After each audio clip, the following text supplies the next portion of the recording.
Good morning, Tenino. Today we have some special guests here on the broadcast to talk a little bit about our replacement capital levy. We have our superintendent, Mr. Clint Endicott, and our assistant superintendent, Mrs. Amanda Jewell. Thank you for joining us. Yeah, thanks for having us. So first off, what is the capital replacement levy? Great question. Right now we have a capital levy that voters approved that ends this year. And this is what it sounds like, a replacement of that capital levy so that we can continue to provide funding for buildings, replacing aging infrastructure. I'm sure you've been here a while. You've seen some of the things that we need that are aging out, like things get old and need to be replaced. And these dollars help us do just that. All right. How is this different from any other kind of school funding? Well, state funding, we get state funding, but this is voter approved funding for us to be able to do those things like we talked about around buildings and facilities. So it's in addition to what the state doesn't cover. Okay. How much money would we get from the levy? We're asking for $1.11 per 1,000 tax assessed value on homes and properties. And so again, it's the same amount that we asked for last time. What will the levy money be used for? Is it just stuff around this, like fixing and repairs, or is there additional other parts to it? Well, like Mr. Endicott said, we have aging infrastructure. So have you ever been in a classroom that has had maybe a pan to collect water from the roof leaking? I haven't personally, but okay. I know of. Yes. So like just recently, right, we had to have the roof repaired for this area around the Student Success Center.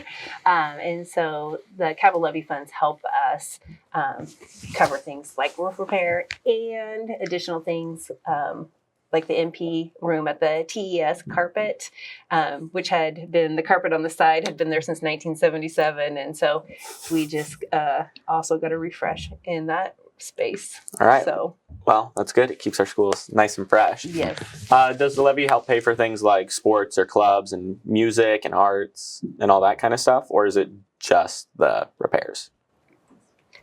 Well, it helps support those items that like field and gym. So areas that we use for sports, it helps maintain those facilities. So. Okay.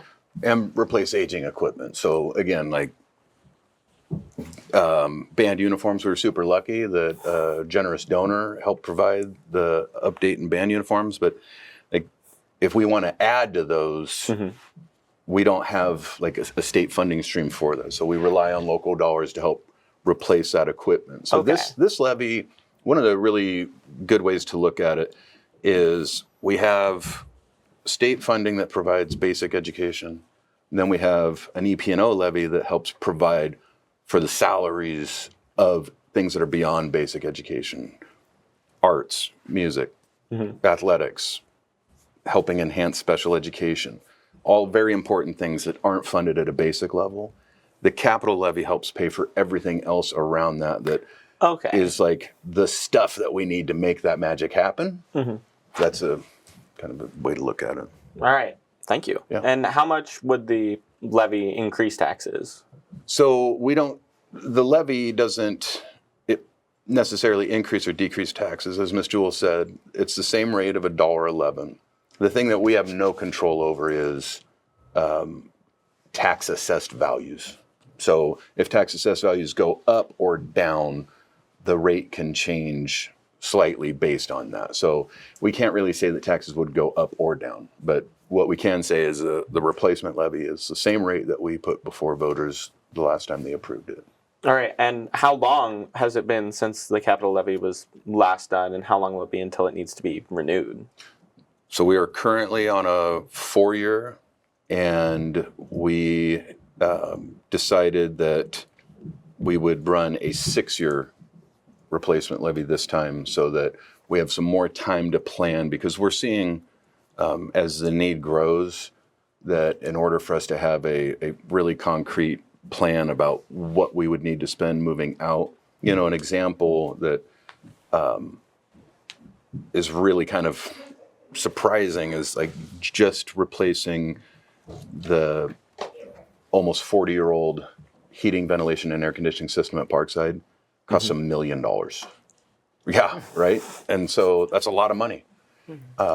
And we're super grateful that voters continue to support us in making sure that we have the money to do that, because the system is literally failing. Like, we have portable AC units in some of the classrooms at Parks. Like, that's not good for kids. It's not good for staff. So we really rely on that to help make sure that we don't have that aging infrastructure. All right. And as you were like on that note, how does this affect the rest of the student body? Like, so I know you said how it'll affect the Parkside students and teachers. How will it affect the rest of the schools in some way or another? Well, one of the things that the capital levy helps support is around technology infrastructure. So this year, and I believe last year as well, we had a rotation where high schoolers got new devices for their laptops. And so the capital levy helps fund that and maintain that for us. Okay. So, and that's something that we do up and down the system. So what will happen if the levy doesn't pass?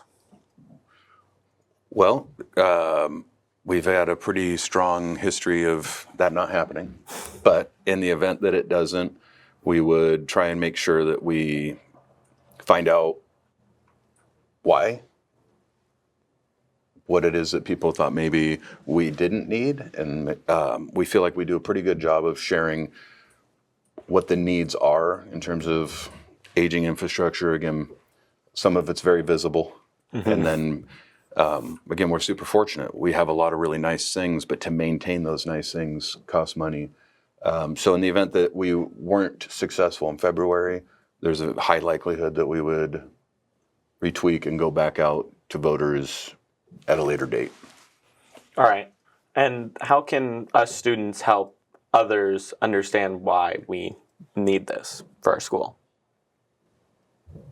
Well, that is a really good question. So it's really important for students to share with our community their experiences at Tenino High School, well, in Tenino School District, and to share, when we've done some upgrades and some things that the voters have supported. Like I shared, the TES MP room was long overdue. We were also able to use capital levy dollars to do a new playground for TES, and that made it accessible to all students. So we're really conscientious about where the money is spent, and it is to go to enhance the experience for students. And so we would want our community to know that. So if students could pass along and share with their families all of the good things that are happening. All right.